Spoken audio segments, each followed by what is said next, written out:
Anu Pak bajingipun kula bedhil wau mboten saged mlumpat. Pun kula buru wau menan. Der. Pak Der. Pun tak der ngoten menan.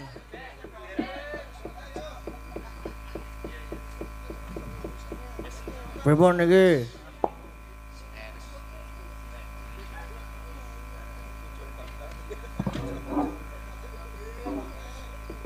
Nah, wes. Kosek. Waduh. Ngapa? Semar. Bapak ki lho wis nek wis kaya ngono kae mengko lemahe wis bongkah kene. Lemahe iso dekok jero banget. Nek wis ngono kae wis kepuyuh wae tetep domolke nang kono kuwi kok, Gong. Ngapa ya? Oh ngebrok. Ya wis ngono kae nek wis madhep karo bendarane wis ngono kae. Lah kepiye? Ya disebani wae kae ditutke mesakake bapak ngono. Ndoprok dhewe ngono kae kok nek anu bareng ana apa-apa malah ra ono sing nulungi ora ngerti. Kae bareng karo Ndara Ayu Wara Sembadra karo Ndara Wara Sri Kandi. Kepareng rawuh ning Kesatrian Tanjung. Ayo do mangkat suwan. Heeh, diplayoni wae. Heeh, diplayoni wae biasane.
bingung lah arep padadane apa. Ya wis kek ayo Pak kek ayo Pak. Tengah telu wisan. Heeh. Duh jimat sesemban kula. Kanjeng Ibu rawuh paduka ingkang putra kepareng ngaturaken sumengkeming pabekti. Ibu jenengan sing gadah satriyan kok jenengan teng mriki mboten teng mriki Kandara. Surat dadi ngopo? Putraku nger wong bagus ngaturake pabekti banget tak tampa dadi teguh kayuwananipun Ibu. Pangestuku wae tampan ana nger. Nuwun kapundi ndadosaken jimat paribe Ibu Sri Kandi. Kula ngaturaken sumengkeming pabekti. Bat ya nger. Wis tak tampa kali apa wonge penggali. Pangestunipun Ibu wae gak tumantu marang jeneng sira ya nger. Nun nggih kapundi dadosaken daya kasantosan kula Ibu. blegagag uga sak dulita. Ndara Ayu Wara Sembadra lan Ndara Ayu Wara Srikandi. Kula inggih ngaturaken sungkem pangabekti. Iya Kakang Semar wis tak tampa nanging tiba padha-padha. Kakang Semar wis tak tampa. Tiba padha-padha. Ndara Ayu kakalipun kula ngaturaken sungkem pangabekti. Kula inggih ngaturaken sungkem Ndara Putri. Sungkem kula Ndara Ayu. Punakawan Kaneng Petruk Bagong wis tak tampa kanthi seneng. Kaneng Petruk Bagong tak tampa Kanjeng Ibu. Lajeng keparenga cumadung dawuh wonten wigatos ing karsa ingkang kados pundi. Kepareng rawuh wonten kesatriyan Tanjung Anom. Menapa badhe paring duka Ibu? Ya Ngger. Rawuhipun Ibu kejaba pos kapang marang putraku.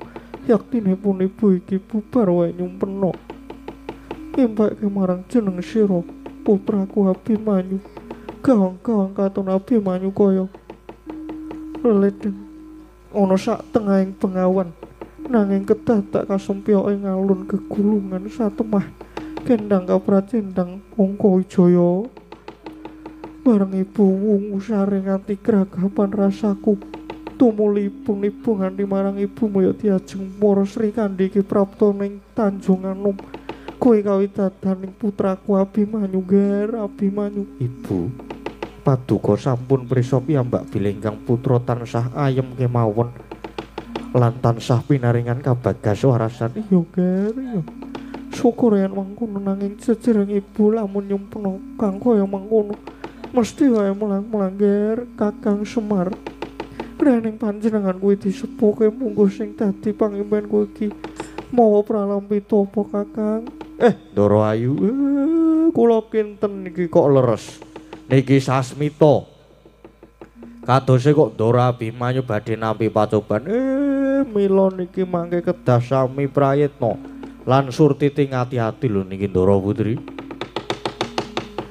Miat langening ngalanggiwan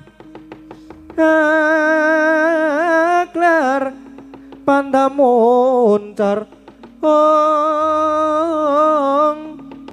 tinon ler kakonang surem sorote tan padang kasur lan pajaring purnaming kekono dasari mongso katiga dadak Skala Praptani Dyan Arjuna karya kagiating kalih.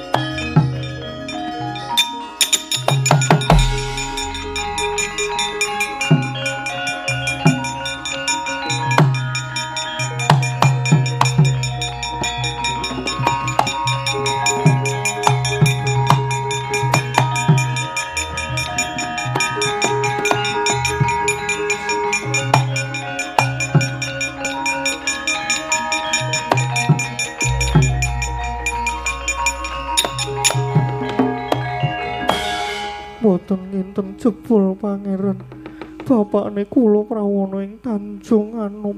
Iya ibune Ulup diajeng Sembadra pun Kakang Kang Prapta. Benti kula kanca pangeran. Iya Srikandi wis tak tampa duh Kanjeng Rama. Sungkem pangabekti kula mugi kunjuk Abimanyu. Sira ngaturke pangabekti wis tak tampa. Malah kepara pun Rama bakal paring bebungah. Duh Kanjeng Rama, sanget andadosaken kagiating manah lalabetan menapa dene kula badhe dipun paringi bebingah ya kabeh merga seka lekasmu pakartimu kang wis ngorek-orek nyiprati lerah tuh gawe wirang marang wong tuamu. Mula pun Rama bakal paring bebungah nyoh iki tampanana Abimanyu.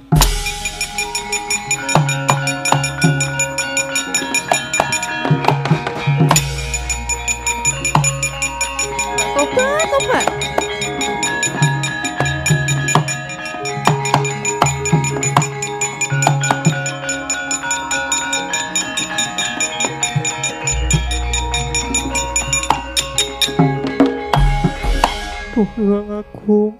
Iki kepiye kok Abimanyu malah dijembalani batu bet.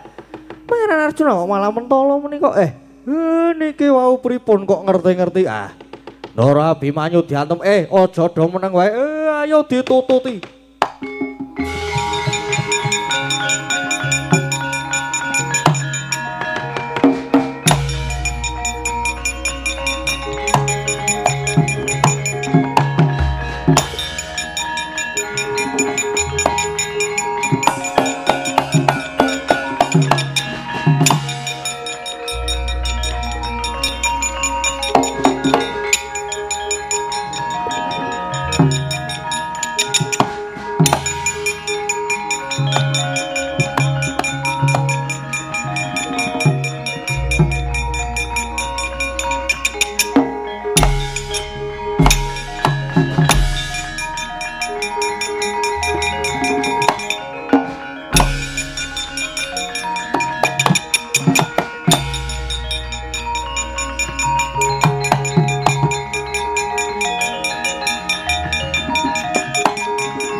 Kanjeng Rama, dosa lan lepat kula menapa?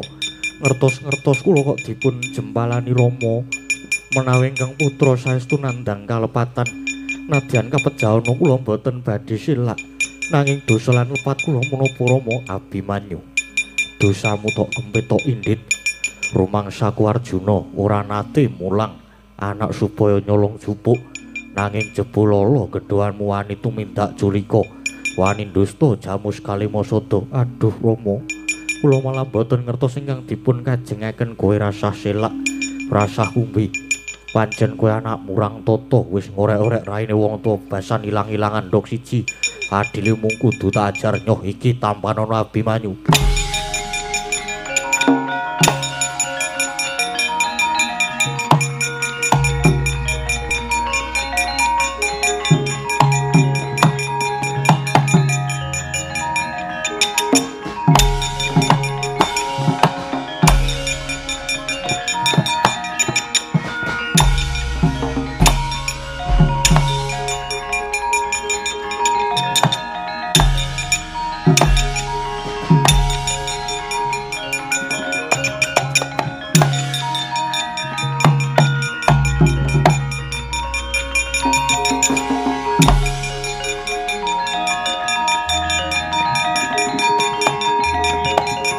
Tobat.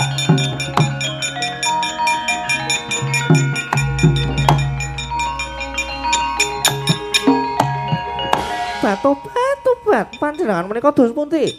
Tanpa taha mula saka karo anak sageleme dhewe, tanpa cetha perkarane apa? Sri Kandi. Kowe aja melu-melu perkara iki. Kowe rasah melu-melu. Boten kok melu-melu. Abimanyu niku ki anak kula bocah ora dosa ora ngerti apa-apa kok diajar kula sing mboten trima. Nek kowe ora trima malah tak katutke dosamu. Apa dikira Sri Kandi wedi? Garwa kaya ngono punjung keplan tampanono.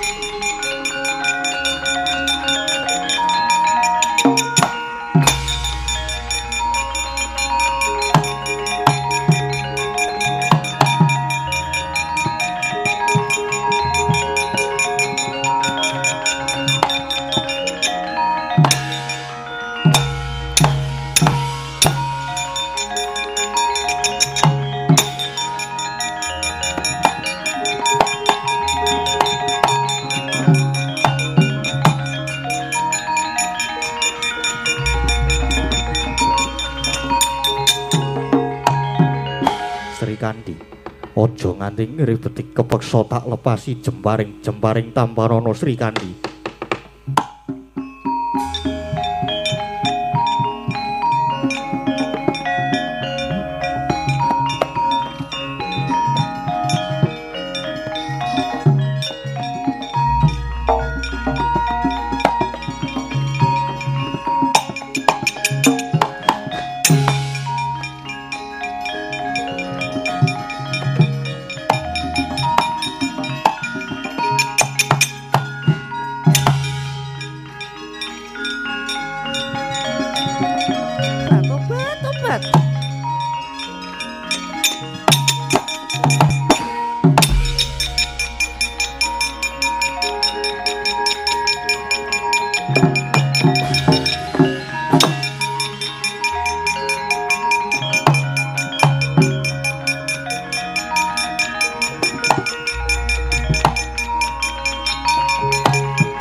kula sora karo bapakmu nganti kutah lutir. Ibu, kula inggih boten ngertos lepat kula menika napa. Iya. Ibu ya percaya wis ayo Nger. Aluwung sumingkir saka papan kene Nger Abimanyu.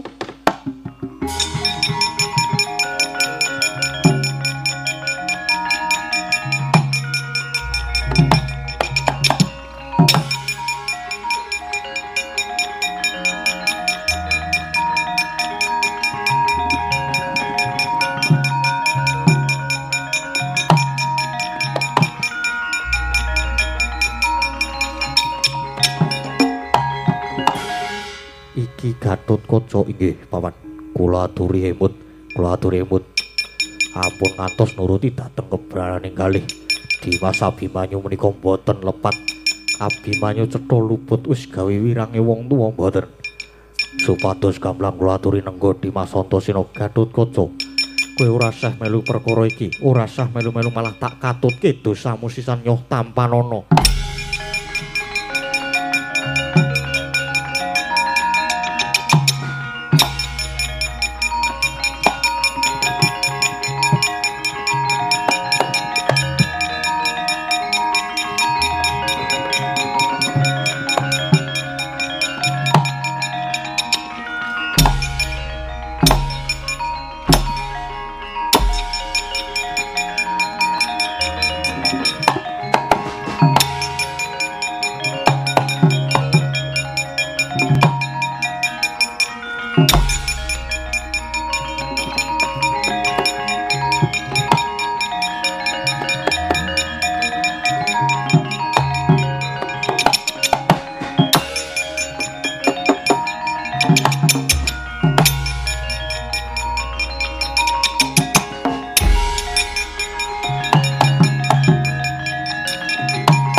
Goncang kancing langit kelap-kelap lera kencang resang mawe kandrung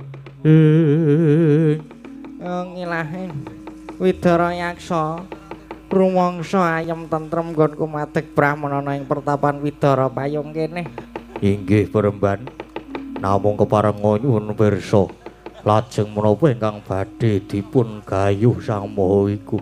Ya mesti wae kanugrahan wahyu ingkang bakal tumedhak ing Madyapada. Ingkang dayane bisa mbabar katentreman. Oh inggih. Yen mekaten kula tetep badhe nderek paduka Peremban. Ya, jeneng sira mesti wae bakal tak kanthi. Tansah tak kanthi ya mung sumene sawetara merga saka pandugaku Widara Payung bakal ana tamu. Kedadak praptanipun Sang Dyah Hayuwara Sembadra ingkang nganthi putra Dyan Angkawijaya.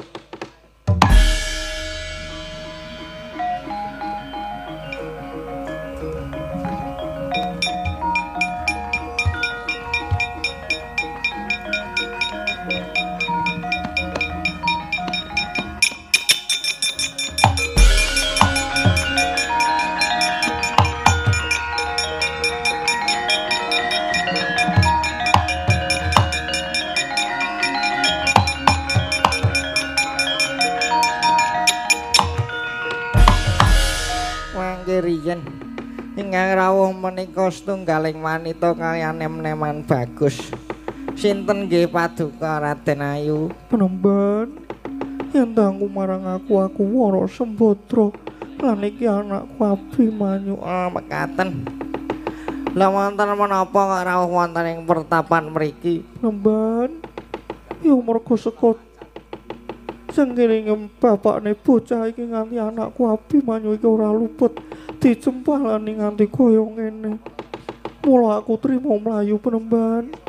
Malah iki kepasan yoga ngadut dene aku ketemu sawijining pendhita kaya paduka penembahan iki. Lelanono aku nunut ngeyup-ngeyup. Ana kene ora ketang mung sedhi lho ya penembahan. Aduh Sang Dewi. Mboten kok ateges kula niku badhe duwa mboten. Nanging kalenggahan menika kula badhe kisah sawetawis. Kula badhe minggah sowan wonten ing Kahyangan Suralaya amargi menika para brahmana dipun timbali kalian dewa ing Kahyangan supados anekseni anggenipun para dewa badhe paring pitana dhateng titah ingkang kalepatan dhateng dewa. Lan titah menika badhe dipun cemplungaken wonten ing kawah Candra Dimuka. Dene lepatipun titah menika krana ngertos-ngertos dewa wonten ing Kahyangan. Lajeng dipun anggep ngrisak wewangunan lan pepasrene Kahyangan. Teka mesake titah kuwi mau.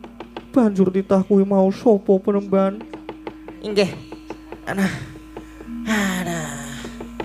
Nggih. Titah menika wonten kalih ingkang nalika semanten dipun jemparing kalian Raden Janaka lajeng kendhang kapracindhang. Ngantos dumugi ing Kahyangan dene titah menika ingkang setri nami Dewi Wara Srikanti ingkang lajeng ingkang kakung nami Raden Gatotkaca menika Sang Dewi.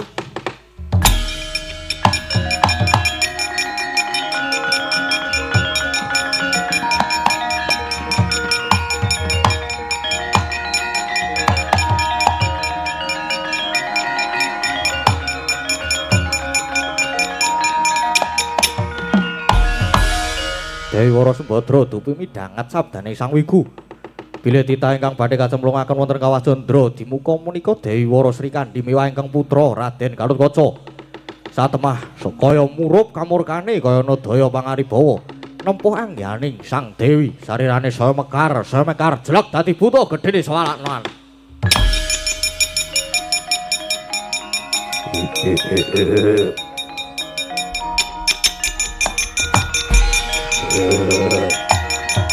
Wah.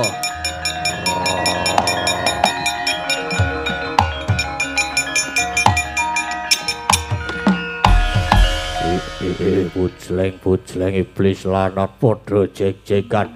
Oh ladalah dewa-dewa padha nasar tumindake.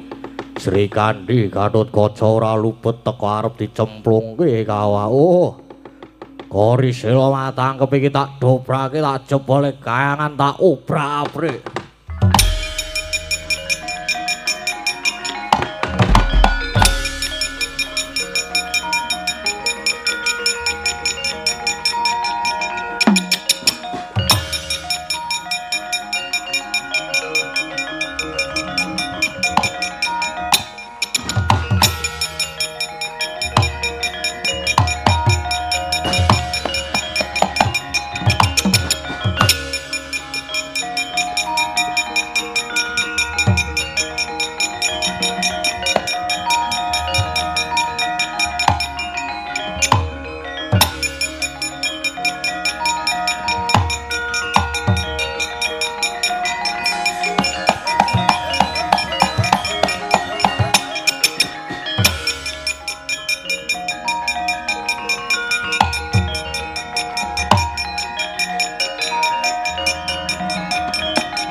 Kahyangan kok geger para apsara apsari sami lumajar nungsang palang numbuk bentus wonten menapa Kakang?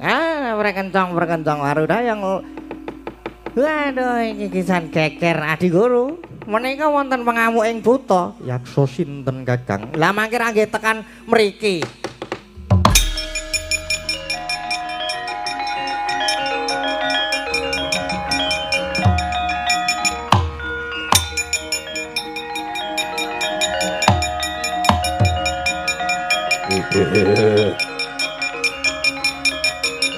Wah.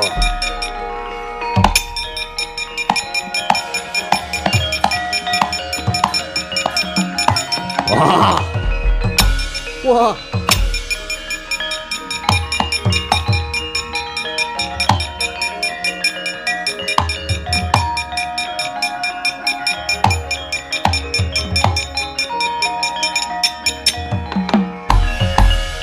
adalah iki sing tak goleki Dara Guru. Ya yaksa kita sapa? Oh, aku iki buta kleyang kabur Kang Inan. Aku Badra Yaksa, Badra Yaksa. Ngamuk punggung ning kayangan apa arep karep kita. Merga dewa tumindak sing ora sak mestine kayangan bakal tak obrak-abrik nyatane wae Sri Kandi karo Gatotkaca tiba ning kayangan. Nanging malah mbok luputke. Monggo nggone tiba ki ora disengaja yo. Ora gelem balekke Sri Kandi lan Gatotkaca kayangan tak gawe bosah wasih guntur angin guntur geni tampanono Badra Yaksa.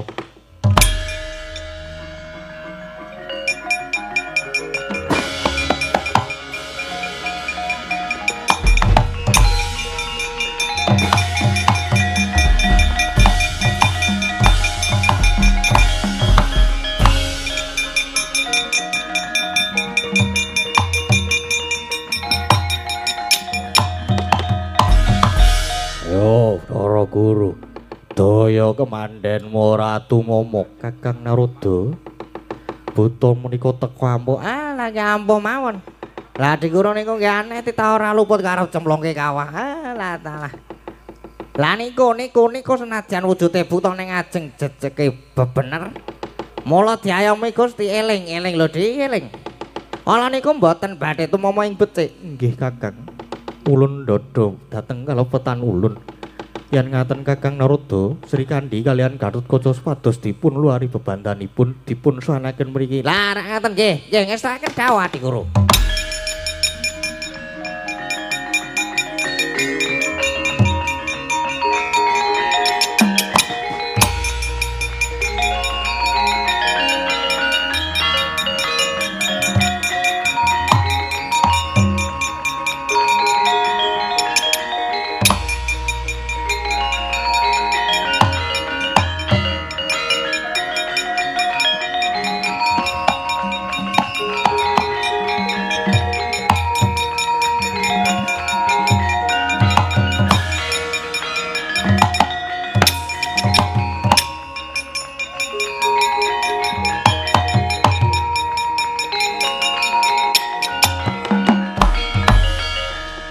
Sri Kandi lan Gatotkaca kita sakloron ulun luari lan Boyasida ulun Pidanapati malah ulun ingkang minta aksama matur sembah nuwun pukulun nggih matur sembah nuwun pukulun Badra Yaksa. Sri Kandi lan Gatotkaca kanthi bali mudhun ning madya padha ya maturke panuwun pukulun.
Raden ayo sampun kundur malih wonten pertapan.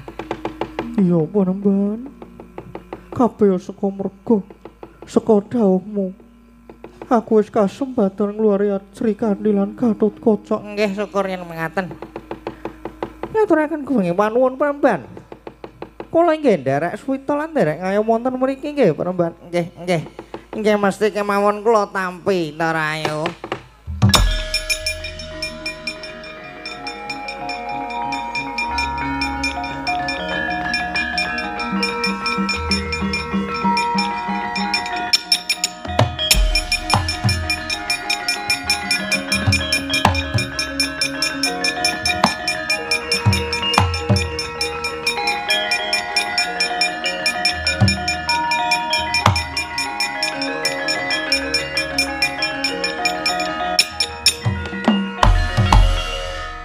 Menika Raden Arjuna ingkang rawuh ana pendhita wis ngerti marang aku. Sinten ingkang boten tepang kaliyan tika? Piyai Kajana Priya lan nepangaken kula Begawan Widaradewa. Begawan Widaradewa. Lah iki garwa aku loro kok ana kene. Nggih. Sakmenika sami mapan wonten mriki. Sembadra Srikandi. Ayo kundur ning Madukara. Moh, bapakne saiki wis dadi wong kejem. Wong tegelan aku wis ora krasan. Mapan ana ing Madukara aku wis krasan mapan ana ing kene. Moh bali ning Madukara Obat. Kula nggih boten purun. Kula tak teng mriki mawon monggo kajenge pangeran Ajeng Rabi mulai nggih monggo. Wong lanang cengling KDRT jenenge. Obat sampun kula tak teng mriki kemawon. Kalih kula mawon napa Ndarawayu? Kula nggih dereng gadah lho niki. Anggap apa? Anggap apa? Wegah kok karo koyon kuwi buta. Ya wis nek emoh ya wis. Begawan Widaradewa, ketok banget nek kowe milik karo garwaku. Mboten. Mboten estu mboten niku saking kekajenganipun piyambak kang garwa. Ora, kowe tetep tak anggap pepalang, mung kudu tak untapke nyawamu. Widarayaksa aja meneng kowe nyabut kae. Oh, lah dalah untal malang Raden. Oh.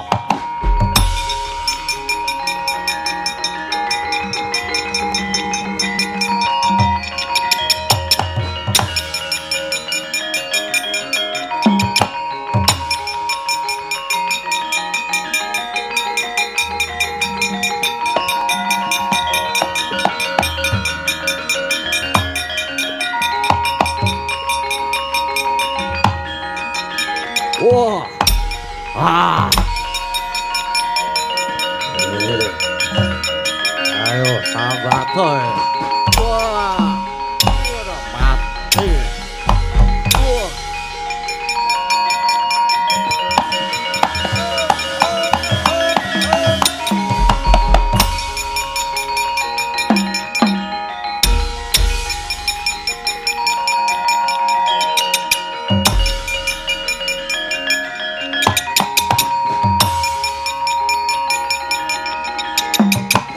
Waduh.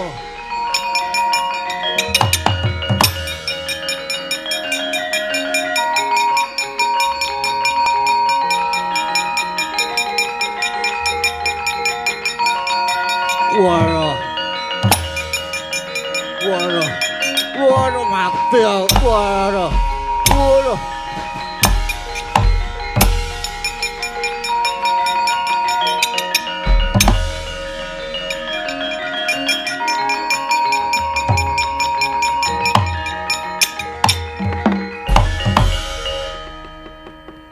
Kok jebul butane Badar Dimas Tiyaki nggih Kang Mas. Kula nderekaken pendhita kula wau. Lah pendhitane mau sing dadi cantrihe Setyaki mestine pendhitane nggih sinten malih Koko Prabu.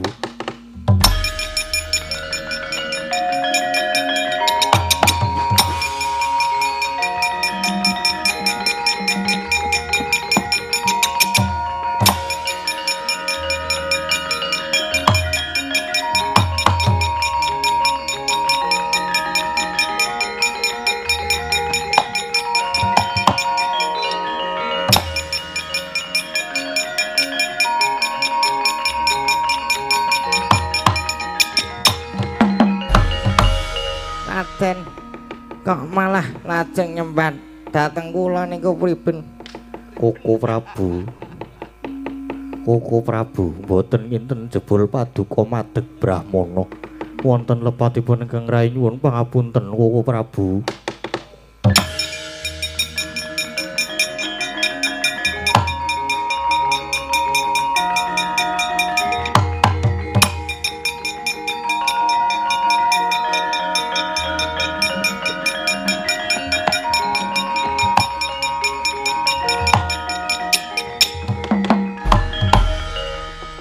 Wisnu kuwi panitise binelah dadi loro. Kresna lan Arjuna nanging merga saka petengmu nganti ora bisa ngerti yen Kresna mendhita lan meneh. Lah kok dadi kowe mentala karo anakmu dhewe? Nggih, kula lepat Koko Prabu. Kala wau wonten negari Ngamarta. Koko Prabu paring dawuh pangandikan yen to Abimanyu nyidra Kyai Jimat Pustaka Jamus Kalimasada. Lah pun Kakang ki wis sawetara mapan ana Widara Payung kene. Mula ora rawuh ana negara Ngesti Ngamarta. Lan pustaka Jamus kuwi ora ilang nanging pancen tak singitake. Dadi sadurunge pun Kakang madeg dadi pendhita iki mau luwih dhisik nganggo aji panglimunan nyengetake pustaka Jamus Kalimasada. Merga Jamus Kalimasada ana kang bakal mamrih. Mula banjur tak singitake kejaba saka kuwi. Jamus Kalimasada uga tak nggo srana nggonipun Kakang gayuh wahyu katentreman. Ngono Arjuna, gayuh wahyu katentreman. Gayuh wahyu katentreman meneh. Menapa sampun kasembadan inggih pestine nggih sampun. Lah ya wis. Wis wahyu katentreman wis sinarira. Nanging mengko dayane uga murakapi kanggone para Pandhawa lan kawula Ngamarta. Inggih matur nuwun. Lajeng Kresna ingkang wonten negari Ngamarta wis timbang kowe mengko malah isin dhewe sumingkira dhisik nemana garwamu lan putramu Abimanyu kae. Pakde, aku sing sowan Pakde.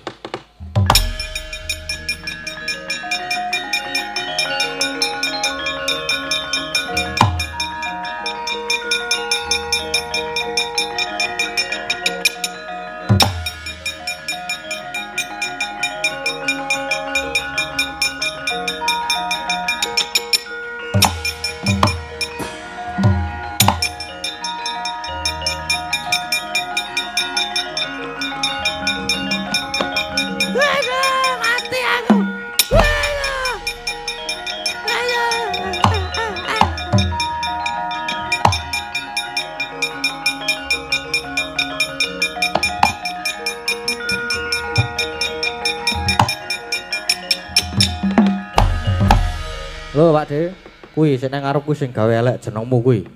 Iya, pun wis presa kok. Aduh, Ger. Kula nyuwun pangapunten. Sampun damelku cemas paduka Ger Prabu Kresna. Nggih, kok nggih dadak Mimbonata Ndwarawati. Nggih, pot-potipun. Pot-potipun mundi dawuhipun Angger Kurupati. Kula nyuwun pangapunten nggih, Ger. Kula tak wangsul. Nggih pun. Sing empun nggih pun benjang ampun diwangsuli malih lho. Widra aku wis oleh bali. Nggih. Nggih. Antasen Antaraja wis saiki.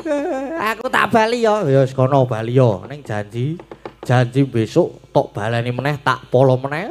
Ora aku wis kapok. Tak bali ning Saka Lima.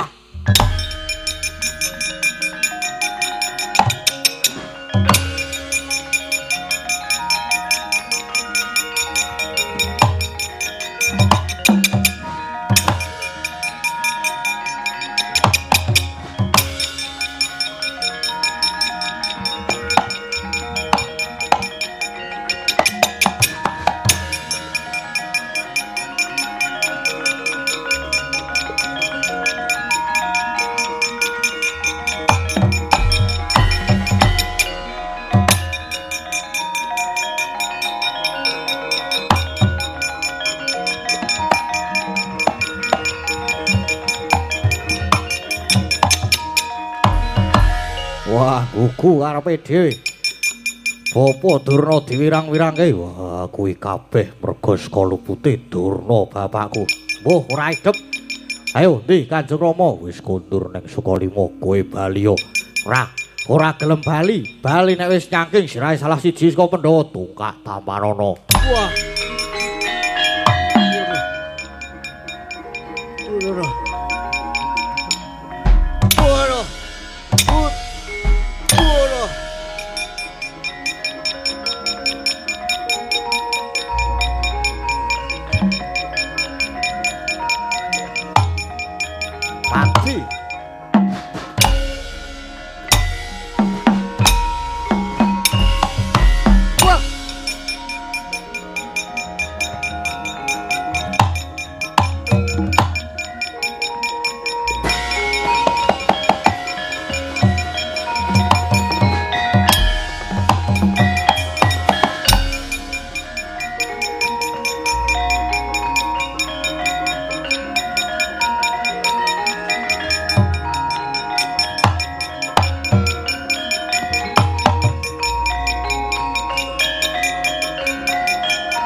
Sampun Den.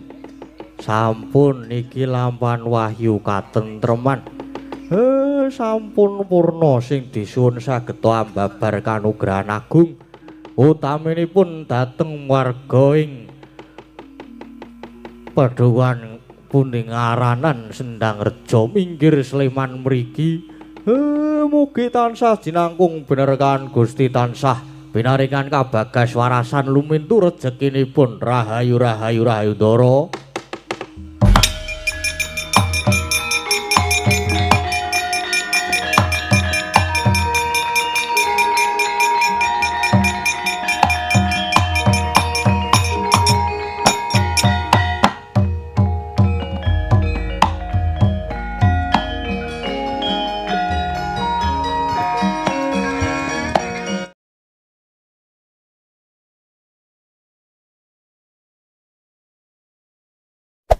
Hey there.